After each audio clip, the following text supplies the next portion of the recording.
ചിലപ്പോൾ 5-6 പേരുടെ മുമ്പിലൊക്കെ സാക്ഷിയായിട്ട് ജീവിക്കാം. അങ്ങനെയല്ല. ഉടമ്പടിയിലൊരു സാക്ഷ്യം പറയുമ്പോൾ അതൊരു 50,000 പേര് കണ്ടാൽ നീ 50,000 പേരുടെ മുമ്പിൽ കർത്താവിൻ്റെ സാക്ഷിയാണ്. 50,000 പേര്. അപ്പം നിങ്ങളെന്താ പറയേണ്ടത്? കർത്താവേ, ഈ വർഷം 2024 ഒരു 10 ലക്ഷം പേരുടെ മുമ്പിൽ നീ എന്നെ സാക്ഷിയാക്കണമേ. നീ ഉടമ്പടി എടുക്കുമ്പോൾ പ്രാർത്ഥിക്കേണ്ടതെന്ന് വെച്ച് കഴിഞ്ഞാൽ 10 ലക്ഷം പേരുടെ മുമ്പിൽ 2024 എന്നെ സാക്ഷിയാക്കണമേ. ഒന്ന് പ്രാർത്ഥിച്ച്. കർത്താവേ, 10 ലക്ഷം ഈ വർഷം 10 ലക്ഷം പേരുടെ മുമ്പിൽ നിന്റെ പീഡാനുഭവത്തിന്റെ കുരിശുമരണത്തിന്റെ പുനരുത്ഥാനത്തിന്റെ സാക്ഷിയാകാനുള്ള അനുഭവങ്ങളിലൂടെ എന്നെ നടത്തണമേ. ശ്രദ്ധിക്കട്ടെ.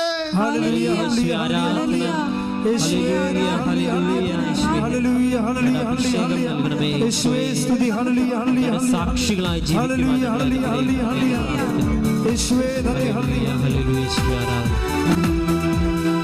പരിശുദ്ധ പരമദിവ്യകാരുണ്യത്തിന്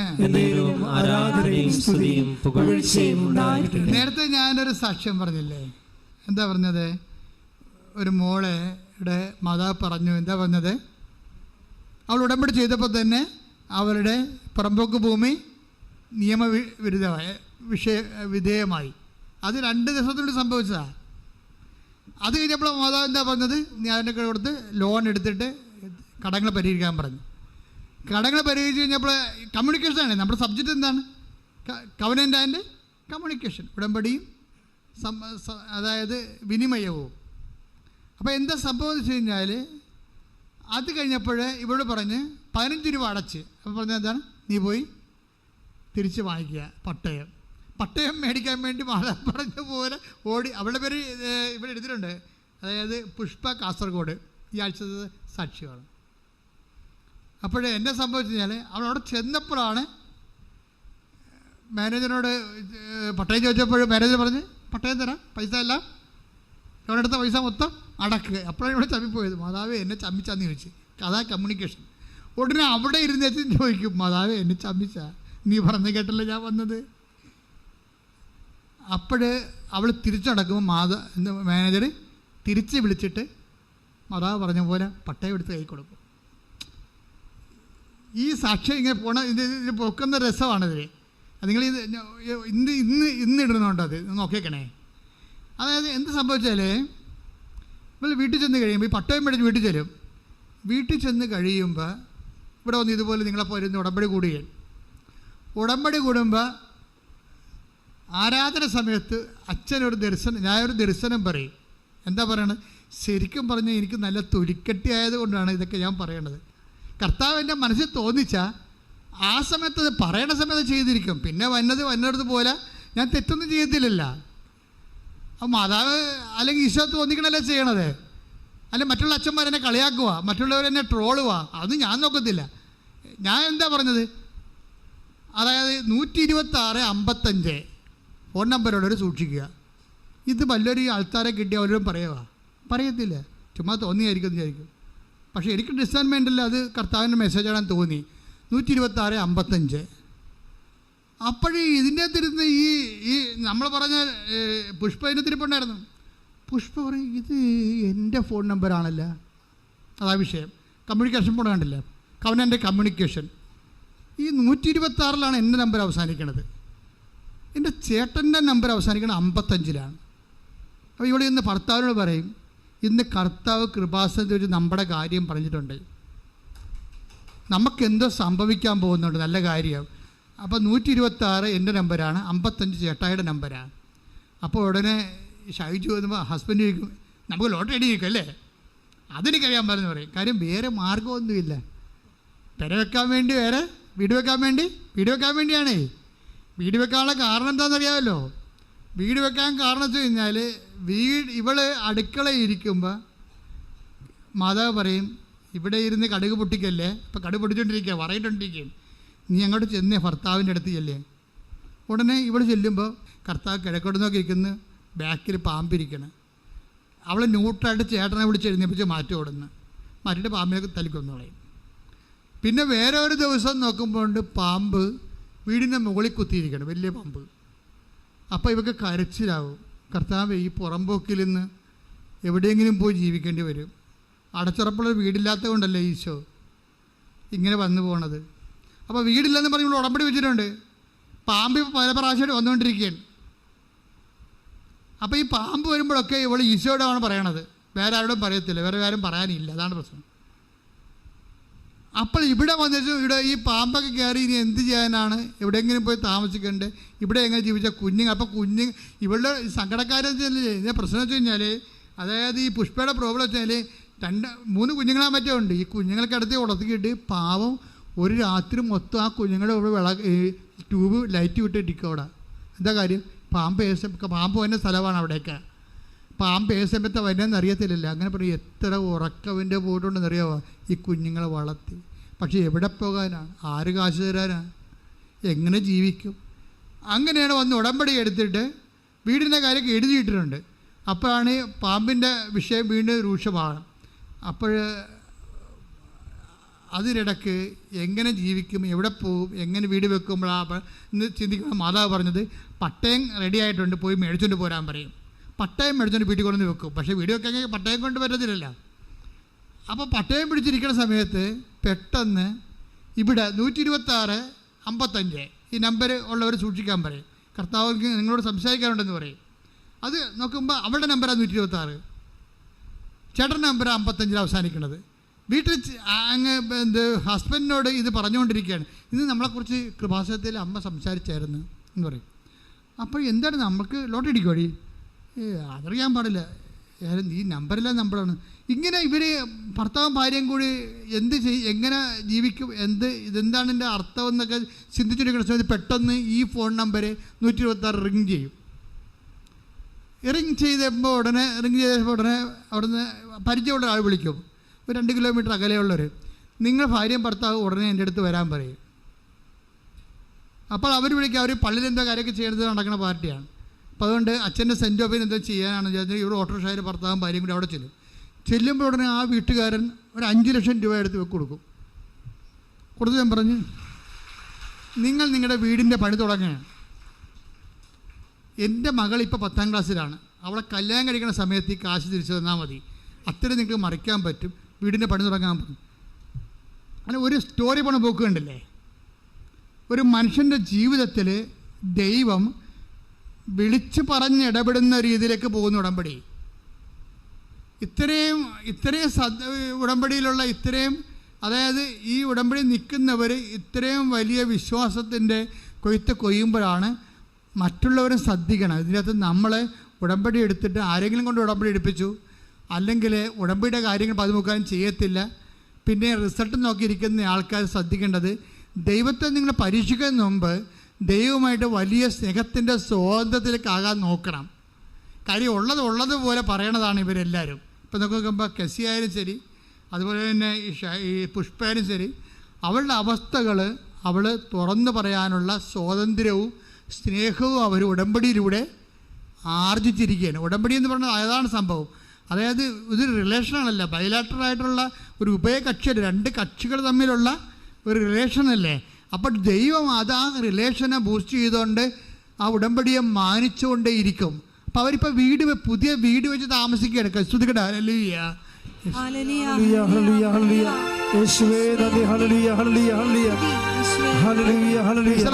ഇനി വീട് വെക്കാമെന്ന വേറെ രസമുണ്ട്.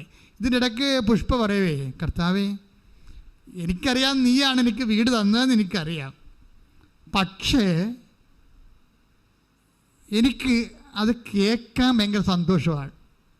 നീയാണെന്നുള്ളത് എനിക്കൊരു അടയാളം തരാൻ പറയും. ആൾക്കാർ കമ്മ്യൂണിക്കേറ്റ് ചെയ്യുന്ന രീതിയല്ല. നമ്മുടെ വിഷയം എന്താണ്? കവനൻ്റ് അതിൻ്റെ കമ്മ്യൂണിക്കേഷൻ. അപ്പോൾ എന്നൊരു കർത്താവിന് പറയും, നീയാണ് ഇപ്പോഴേ ഈ 5 ലക്ഷം രൂപ അങ്ങനെ കൊണ്ട് തടിയിച്ചതെന്ന് എനിക്കറിയാം, അതിനെനിക്കൊരു അടയാളം തരാൻ പറയും, നീയാണ് ഉള്ളതെന്ന്. ഉടനെ ഒരു വീട് പണിയാനുള്ള ആൾക്കാരെ വിളിച്ചുകൊണ്ട് വരുമ്പോൾ വീട് പണിയാൻ തുടങ്ങുമ്പോൾ അവരിങ്ങനെ മരപ്പണി തുടങ്ങാൻ നേരത്തെ സാധനം ചീട് തെറപ്പിക്കുന്ന പരിപാടി ഉണ്ടല്ലോ. അപ്പോൾ അതങ്ങനെ ആ വർക്ക് ചെയ്യാൻ വേണ്ട സമയത്ത് വരുമ്പോൾ ഈ പണിക്കൻ പറയും, ഒരു നിമിഷം ഞാനൊരു വിശ്വാസപ്രമാണം ചെയ്യാൻ ആണ് ആഗ്രഹിക്കുന്നത്, ഞാൻ വിശ്വാസപ്രമാണം ചെല്ലട്ടെന്ന് ചോദിക്കും. അപ്പോൾ അതൊക്കെ പഠിക്കാൻ ക്രിസ്ത്യാനി അല്ല, അതാണ് വിഷയം. വിളിച്ച ആളാണ് ഈ വിശുദ്ധ പ്രമാണം ചെല്ലട്ടെ എന്ന് ചോദിക്കുന്ന ആളാരാണ്? He's not a Christian. അതൊരു അടയാളമാണ്. അതൊരു അടയാളമാണ് എന്ന് വെച്ച് കഴിഞ്ഞാൽ ഞാൻ തന്നെയാണ് നിന്നെക്കൊണ്ട് വീട് ചെയ്യിക്കണമെന്ന് അടയാളം ചോദിച്ചപ്പോൾ അടയാളം കൊടുക്കുന്നതാണ്. അപ്പോൾ ദൈവത്തിൻ്റെയൊക്കെ ഒരു രീതി എന്ന് അതായത് ഇപ്പോൾ ഈ ദൈവത്തെക്കുറിച്ചൊക്കെ ചില ആൾക്കാർ സംസാരിക്കണില്ലേ, ദൈവം ഇല്ല എന്നൊക്കെ പറയും. അവർ ശരിക്കും പറഞ്ഞാൽ അത് ബൈബിൾ വരെ പറയുന്ന വിഡ്ഢിയാന്മാരെന്നാ. എന്താ കാര്യം? അവർക്ക് പ്രാർത്ഥിച്ച അനുഭവമില്ലല്ലോ. അനുഭവമില്ല. അതായത് പ്രാർത്ഥിച്ചും ദൈവത്തോട് ഇടപെട്ടു അനുഭവമുള്ളവർക്ക് ആയിരക്കണക്കിന് അനുഭവങ്ങളാണ് ഉള്ളത്. അവർ ദൈവത്തിന് വേണ്ടി ജീവിക്കാനും മരിക്കാനും തയ്യാറാണ്. അപ്പം അത് എന്താ ഞാൻ പറഞ്ഞതിൻ്റെ അർത്ഥം എന്ന് വെച്ച് കഴിഞ്ഞാൽ അതായത് ഈ ഒരു ജീവിതം ഉടമ്പടി വഴി ദൈവത്തിൻ്റെ കൂടെയുള്ള ഉഭയകക്ഷിയായിട്ടുള്ള ഒരു ജീവിതം, അത് ഒരു വിഷയത്തിൽ നിങ്ങൾ ഉറപ്പിച്ച് നിർത്തരുത്, വ്യക്തിയിലാണ് ഉറപ്പിച്ച് നിർത്തേണ്ടത്. പിടികിട്ടിയാ? നിങ്ങളത്തെ വിഷയം ഒരു ജോലി, അല്ലെങ്കിൽ നിങ്ങളുടെ വിദേശ യാത്ര, അല്ലെങ്കിൽ നിങ്ങളുടെ വിവാഹം, അപ്പം അത് കഴിയുമ്പോൾ നിങ്ങൾ ഉഴപ്പും. പക്ഷെ അതല്ല ഉടമ്പടി. ഉടമ്പടി എന്ന് പറയുന്നത് വ്യക്തിയെയാണ് നിങ്ങൾ ഉറപ്പിച്ച് നിർത്തേണ്ടത്. കാര്യം ഞാനൊരു വ്യക്തി, ദൈവം ഒരു വ്യക്തി.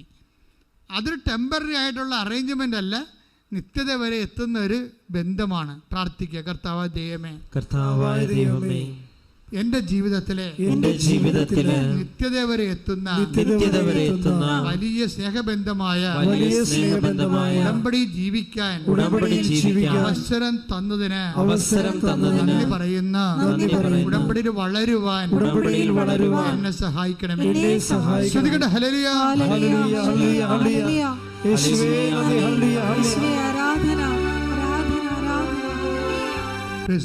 Praise the Lord. എൻ്റെ പ്രിയപ്പെട്ടവരെ, രോഗസൗഖ്യ പ്രാർത്ഥനയിലേക്ക് നമ്മൾ പ്രവേശിക്കുകയാണ്.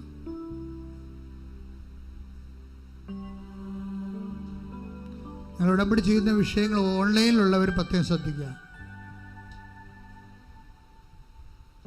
ഉടമ്പടി ചെയ്ത വിഷയങ്ങൾ ഇപ്പോൾ ഓർക്കുക. നിങ്ങൾ എപ്പോൾ ഈ ധ്യാനം കൂടിയാലും ധ്യാനത്തിലേക്ക് വരുമ്പോൾ തന്നെ ചെയ്യേണ്ട കാര്യം അത് ഷെയർ ചെയ്യണം. നിങ്ങൾ സാക്ഷ്യം കേൾക്കാൻ തുടങ്ങുമ്പോൾ തന്നെ ആദ്യം ഷെയർ ചെയ്തിട്ട് വേണം സാക്ഷ്യം കേൾക്കാൻ. എന്നിട്ട് പ്രാർത്ഥിക്കണം, കർത്താവേ, ഞാനീ ഷെയർ ചെയ്യുന്ന സാക്ഷ്യം അനേകം മക്കൾ കേട്ട് അവർ നിൻ്റെ കൃപയിൽ ജീവിക്കാൻ, വിശുദ്ധി ജീവിക്കാൻ, വിശ്വാസത്തിൽ ജീവിക്കുവാൻ അവരെ സഹായിക്കണമേ. എന്നെ സുവിശേഷത്തിൻ്റെ ഉപകരണമാക്കണമേ, യേശു കൈമാറ്റത്തിൻ്റെ ഉപകരണമാക്കണമേ എന്ന് പ്രാർത്ഥിക്കുക. ശ്രുതികട ഹല്ലേലൂയ. ഹല്ലേലൂയ ഹല്ലേലൂയ ഹല്ലേലൂയ.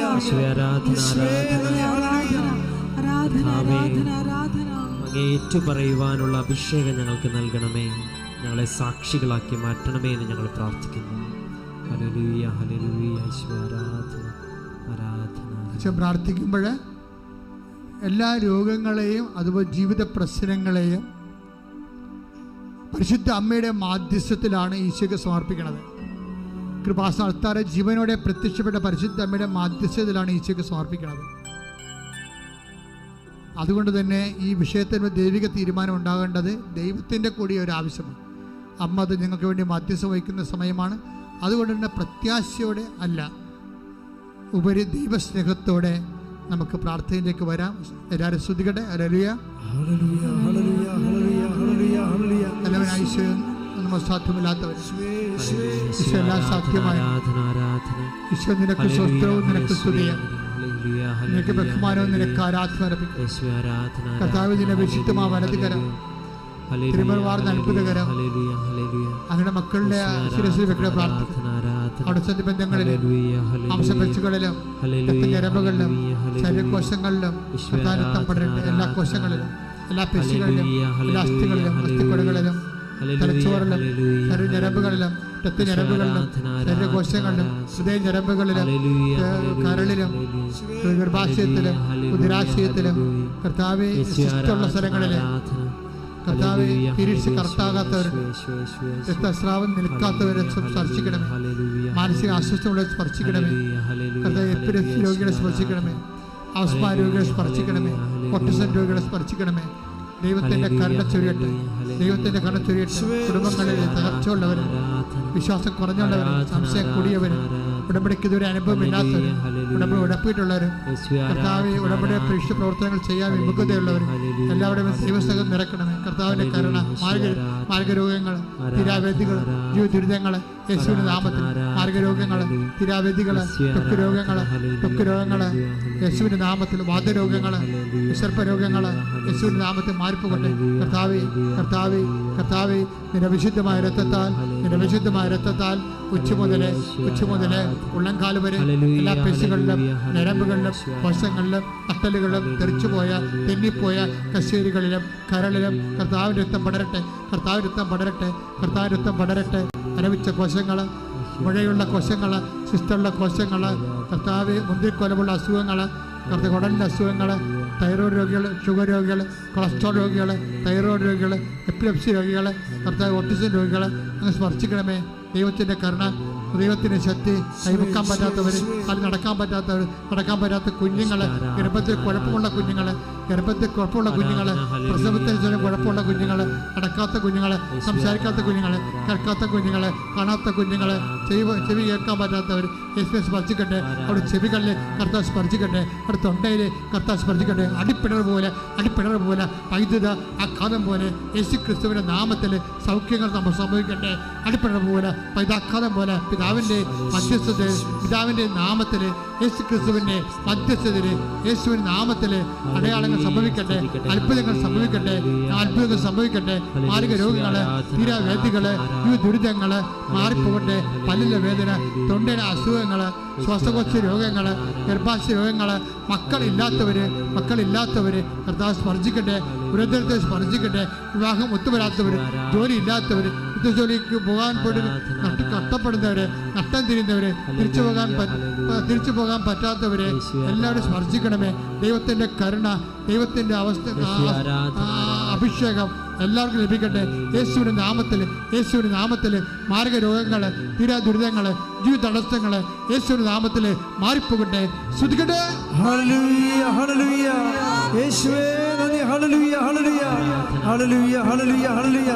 യേശുവേ സ്തുതി. ഹല്ലേലൂയ, ഹല്ലേലൂയ, ഹല്ലേലൂയ, ഹല്ലേലൂയ, ഹല്ലേലൂയ. വ്യക്തിപരമായ ആവശ്യങ്ങൾക്ക് വേണ്ടി, ഉടമ്പടി വ്യക്തിക്കുന്ന വിഷയങ്ങൾക്ക് വേണ്ടി മാതാവിൻ്റെ മധ്യസ്ഥത്തിൽ ദിവ്യകാരുണ്യനാഥന് സമർപ്പിക്കുക.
സമാപനാശീർവാദത്തിനായിട്ട് ശിരസ്തംഭിക്കുക.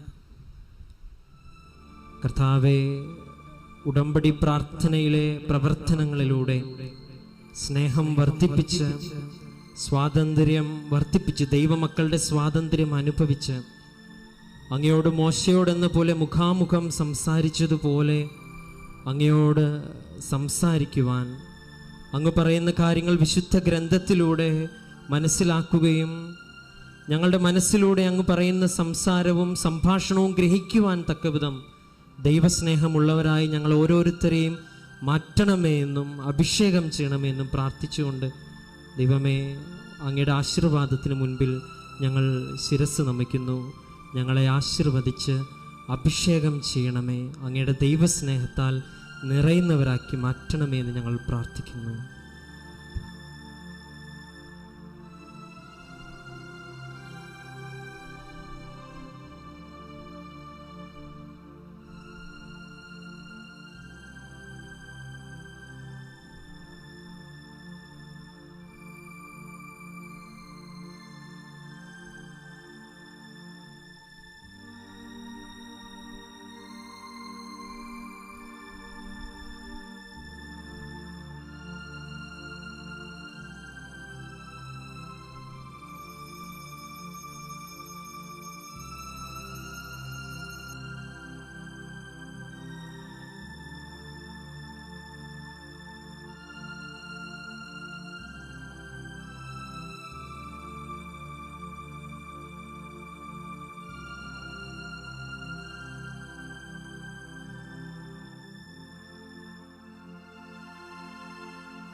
പരിശുദ്ധ പരമമാ ദിവ്യകാരുണ്യമേ,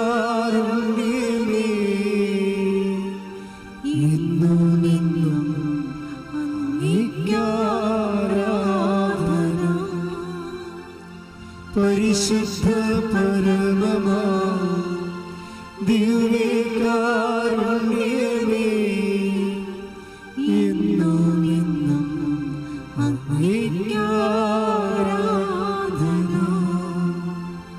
പരിശുദ്ധ പരമമാ ദിവ്യ